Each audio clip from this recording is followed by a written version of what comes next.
माता लक्ष्मी स्वास्थ्य, संतान, धन, वैभव तथा सौभाग्य प्रदान करने वाली देवी।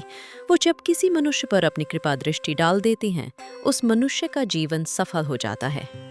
ऐसी ही एक पौराणिक कथा के अनुसार माता लक्ष्मी ने नौकरानी बनकर एक माली के घर में बरकत की और उसके परिवार को खुशियों से भर दिया। एक बार की बात है, भगवान विष्णु का मन शेषनाग पर बैठे बैठे बहुत उदास हो रहा था। उन्हें धरती पर घूमने की इच्छा हुई और वह अपनी यात्रा की तैयारी में लग गए। स्वामी को तैयार होता देखकर लक्ष्मी माता ने भगवान विष्णु से पूछा, अरे स्वामी, आज सुबह सुबह तैयार होकर कहाँ जाने की तैयारी में हो? देवी लक्ष्मी, पता नहीं मन कुछ उदास है, इसलिए मैं धरती लोक पर भ्रमण करने जा रहा हूँ। हे देव, आप धरती पर भ्रमण के लिए जाएंगे तो आपके बिना मेरा मन भी नहीं लगेगा। क्या मैं भी आपके साथ धरती लोक पर भ्रमण के लिए चल सकती हूँ? हे देवी लक्ष्मी, पर उसके लिए तुम्हें मेरी एक शर्त माननी होगी। तुम धरती पर पहुंचकर उत्तर दिशा की ओर नहीं देखोगी। ठीक है स्वामी, मैं धरती पर पहुंचकर उत्तर दिशा में नहीं देखूंगी। मुझे आपकी शर्त मंजूर है। भगवान विष्णु के इस शर्त से माता लक्ष्मी सहमत हो गई और प्रातःकाल होते ही माता लक्ष्मी और भगवान विष्णु धरती पर पहुंचे। उसी समय सूर्य उदय हुआ था। रात में बरसात हुई थी। चारों ओर हरियाली ही हरियाली थी। धरती की सुंदरता को देखकर माता लक्ष्मी अत्यंत प्रसन्न चित्त हुई और भगवान विष्णु को दिया वचन भूल गई। माता लक्ष्मी धरती को देखती देखती कब उत्तर दिशा की ओर देखने लगी, उन्हें पता ही नहीं चला।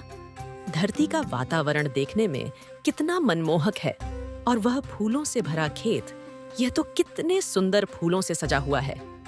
मैं यह फूल यदि तोड़ लूं।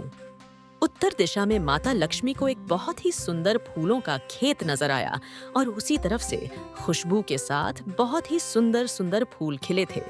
यह एक फूलों भरा खेत था। माता लक्ष्मी बिना सोचे समझे उस खेत में चली गई और एक सुंदर सा फूल तोड़ कर ले आई। जब माता लक्ष्मी भगवान विष्णु के पास आईं, तब भगवान विष्णु की आंखों में आंसू थे। अरे स्वामी, आपकी आंखों में आंसू, क्या हुआ स्वामी? क्या मुझसे कोई गलती हुई है? बताइए स्वामी। देवी लक्ष्मी, आप मेरा वचन याद नहीं रख पाई। शर्त के अनुसार आपको उत्तर दिशा में नहीं देखना था और साथ ही साथ आपको यह भी सोचना था कि किसी की कोई भी वस्तु को कभी भी किसी से बिना पूछे नहीं लेना चाहिए। स्वामी, मुझसे भूल हो गई, मुझे क्षमा कर दीजिए।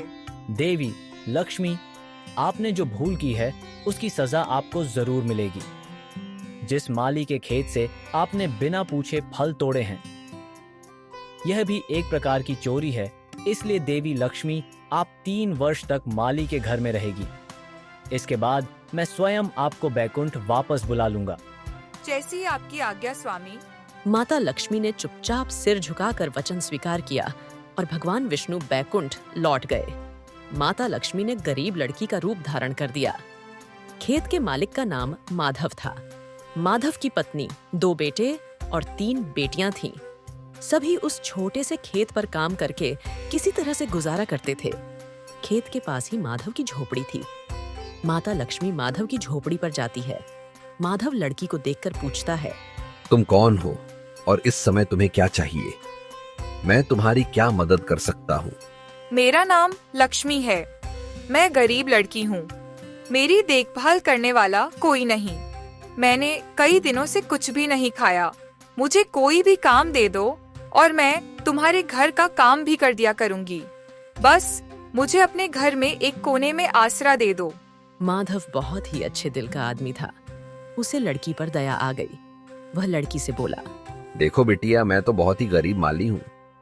मेरी कमाई से मेरे घर का खर्च बड़ी मुश्किल से चलता है। लेकिन अगर मेरी 3 की जगह 4 बेटियां होती तो भी मैंने ही गुजारा करना था।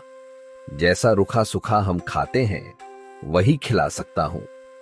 यदि तुम मेरे यहाँ यही रूखा सूखा खाकर खुश रह सकती हो तो अंदर आ जाओ। आपने मुझे अपनी झोपड़ी में शरण दी। आपका बहुत बहुत शुक्रिया। माता लक्ष्मी 3 साल माधव के घर पर नौकरानी बनकर रहीं। जिस दिन माता लक्ष्मी माधव के घर आई थी, उसी दिन से ही माधव को इतनी आमदनी हुई कि उसने गाय खरीद ली। अजी, ये नई गाय खरीद लाए, ये तो बहुत अच्छा हुआ। आज तुम्हारी आमदनी बहुत अच्छी हुई। सरला, सब माता लक्ष्मी की दया है। ये सब तुम्हारे दयालु स्वभाव का ही फल है जो आज तुम्हें प्राप्त हुआ है। तुमने तो मुझे गरीब लड़की समझकर अपने घर में शरण दी है। धीरे धीरे माधव की आमदनी अच्छी हो गई। उसे बहुत सी जमीन खरीद ली और फिर एक बड़ा पक्का घर भी बनवा लिया।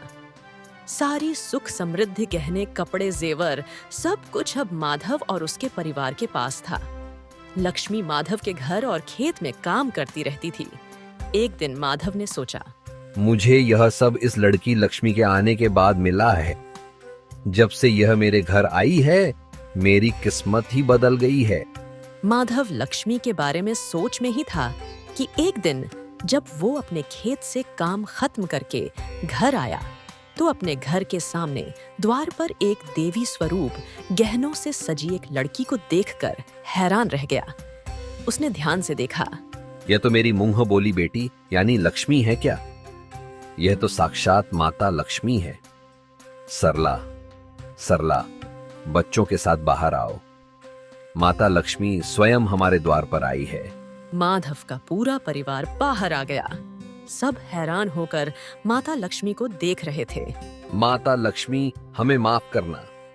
हमने अनजाने में आपसे अपने घर और खेत का काम करवाया।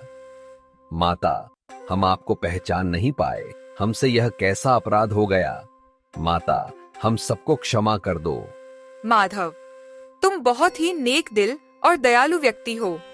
तुमने मुझे आश्रय दिया, 3 साल तक अपनी बेटी की तरह रखा। इसके बदले मैं तुम्हें वरदान देती हूँ कि तुम्हारे पास कभी भी खुशियों की और धन की कमी नहीं रहेगी। तुम्हें सारे सुख मिलेंगे जिसके तुम हकदार हो। माधव को और उसके परिवार को आशीर्वाद देकर माता लक्ष्मी अपने स्वामी भगवान विष्णु के द्वारा भेजे रथ में बैठकर बैकुंठ चली जाती हैं। माधव और उसका परिवार हाथ जोड़कर माता लक्ष्मी का गुणगान करता है। अगर आपको हमारा वीडियो पसंद आया तो कृपया इसे लाइक करें, सब्सक्राइब करें और बेल आइकन दबाएं।